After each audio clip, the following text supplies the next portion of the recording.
Hi, we're Quaint and Curious Volumes. My name is James. If you've been watching my channel, you probably know that it is October, a month-long booktube event uh, dedicated to the reading of books about cephalopods, octopuses, squids, cuttlefish, Cthulhu's, ammonites, tentacle creatures of all sorts. Um, my co-hosts and my co-host Jenny Jable, Steve Donahue, Pat from Book Chat with Pat, and Hannah from Hannah's Books. We've all been creating all kinds of wonderful content about our reading on cephalopods. So I'm going to give you a review of this book. This is the first work of fiction that I've completed this month involving cephalopods. It is the very popular Remarkably Bright Creatures by Shelby Van Pelt. Um, Two of my colleagues have weighed in on this book already. Yeah, Pat from Book Chat with Pat was a fan. Hannah from Hannah's Books, not a fan. Steve probably has had something to say about it somewhere in the past, but I don't know. And I just finished reading this yesterday. It's a very quick read. It's like 350 pages, but it goes pretty quickly because, as I think Hannah said this, it's written in a very simple contemporary style, right? There's a lot of dialogue. There's a lot of kind of quippiness. The vocabulary is not terribly challenging, and I don't know. Maybe that's the best thing I have to say. Okay. Look, I have to say I did enjoy the character of Marcellus the octopus.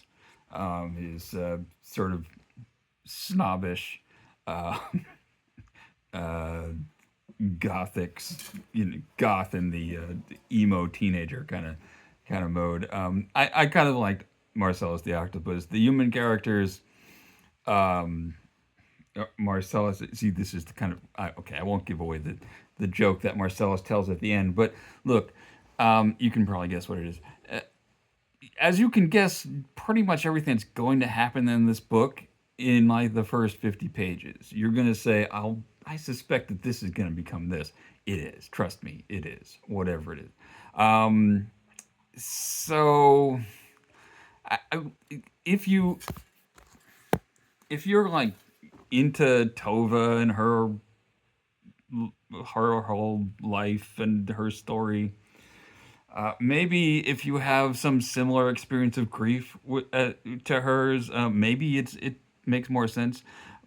I didn't care that much for these human characters. I really like Marcellus, and I could have read more about him, but I mean, really. Okay, fortunately, most of the octopus content in here is pretty reasonably accurate. I mean, obviously, octopuses cannot read English, and even if they could learn to read English, they would not also be able to understand human speech,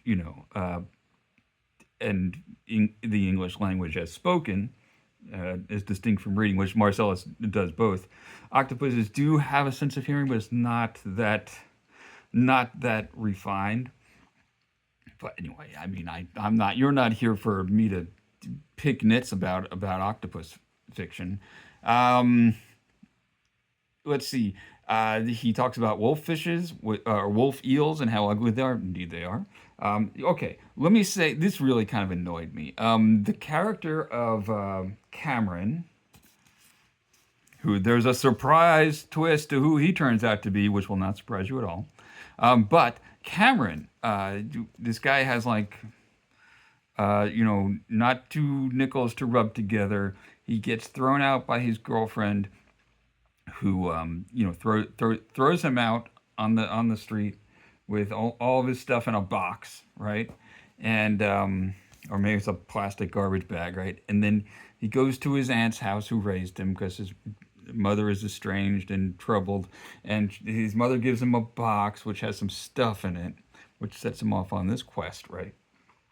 Anyway, we're told that he's got like nothing, and then he flies to Washington State to try and track down his father, who he's never known, but he thinks he's figured out who his father was. So he's going to go and find him. but he doesn't have any, really barely any money, and he has no carry-on baggage except one bag, which gets lost and sent to Italy. So this is kind of the conundrum for him because he's got nothing, right? And there was stuff in his baggage that he was going to use to help get himself established in Washington State as he tracks down his father, who he thinks is a wealthy real estate developer. None of this is really a spoiler, but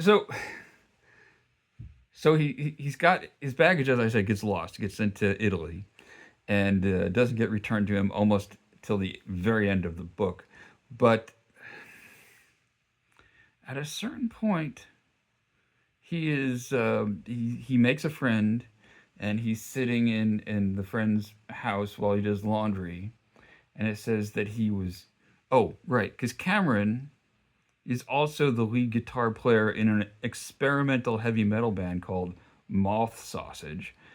And let me just say, authors of novels always give the fictional rock bands in their books the dumbest names. Moth Sausage is up there. That is really stupid. But anyway, uh, so Cameron is sitting in the room, and look, for a guy who's like the lead guitar player of an experimental metal band, he like never thinks about music, talks about music, seems to really have any interest in music at all. It's like, oh, and also this thing. It's like it's like he's um, an experimental heavy metal lead guitar player in the way that I'm a member of AARP, right?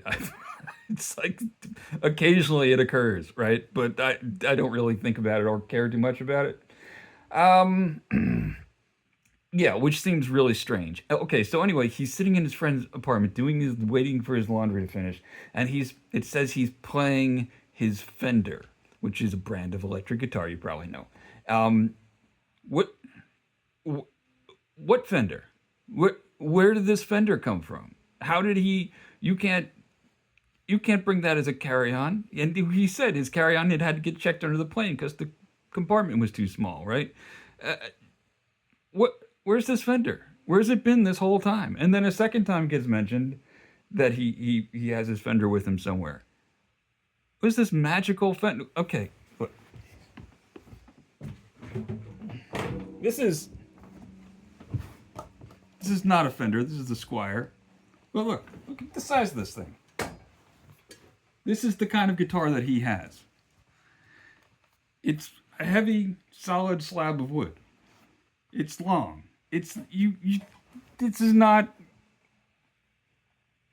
something that he's just had this whole time in his back pocket, and he just pulls it out. Where's the Fender been? I don't get it. Anyway, um, so look, if you happen to have a copy and you haven't read it, give it try 50 pages of it. You might like it. And maybe I'm just a crumb bum. Maybe I'm just a crank. Maybe I'm just old crab apple. And you will enjoy it. But I didn't. I became very impatient at the end, as we were past the point of like, okay, yes, I can see that all the things I suspected were going to happen are going to happen. They just haven't been fully played out yet. Okay, yes, all right, get to the, you know what I'm saying. You've been there. So anyway, I guess that's my review, my reaction to Remarkably Bright Creatures.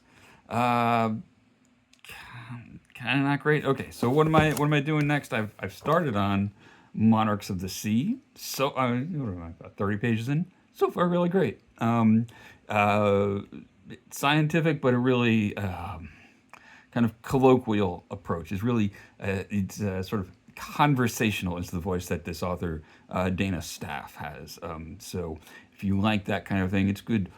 Popular natural history, popular science writing. I like it. I like it.